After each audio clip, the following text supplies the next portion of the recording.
কম দামি engine oil filter ব্যবহার করে আপনার গাড়ির ইঞ্জিন সিজ হওয়ার ঝুঁকি নিচ্ছেন না তো?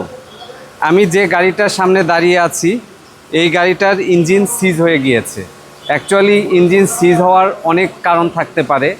এর মধ্যে আমরা প্রায়শই যে জিনিসটা দেখতে পাই, কাস্টমাররা এসে অয়েল ফিল্টার, কম দামি ফিল্টারের খোঁজ করেন। এখন কম দামি ফিল্টার, এখানে ফিল্টারিংটাই হচ্ছে মুখ্য। এই অয়েল ফিল্টারের এই ফিল্টারিং পারপাসটাই যদি সার্ভ না হয়, সেই ক্ষেত্রে ওই অয়েল ফিল্টার দিয়ে কোনো লাভ হবে না।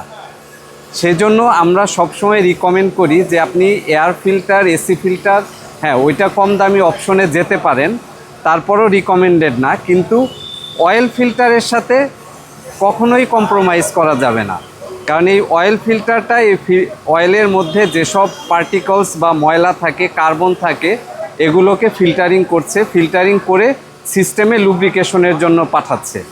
এখন এই ফিল্টারিংটা যদি প্রপার না হয়, অনেক সময় যেটা হয়, ফিল্টারিং প্রপার না হলে এই ময়লাগুলো সিস্টেমে যাবে এবং এখানে যে মেটাল সারফেসগুলো একটার সাথে আরেকটা ঘর্ষণ হচ্ছে, এই ময়লাগুলো থাকার কারণে এই ঘর্ষণটা বৃদ্ধি পাবে এবং দ্রুত পার্টসগুলো ড্যামেজ হয়ে এমনকি সিজও হয়ে যেতে পারে। আর এই অয়েল ফিল্টারও অনেক সময় দেখা যায় যে কম দামি ফিল্টার ভিতরে ছিঁড়ে যায় বা এগুলো মানে ফুটো হয়ে যায়, যার ফলে ফিল্টারিংটা ঠিকমতো হয় না। এই জন্য আমরা সবসময় রিকমেন্ড করি অন্তত মিনিমাম একটা স্ট্যান্ডার্ডের আপনি অয়েল ফিল্টার লাগান। ওই 100-120 টাকা দামের অয়েল ফিল্টার খুঁজবেন না প্লিজ। হ্যাঁ, আপনারা একটা মিনিমাম স্ট্যান্ডার্ডের অয়েল ফিল্টার লাগান, আপনার ইঞ্জিনকে সেফ রাখুন।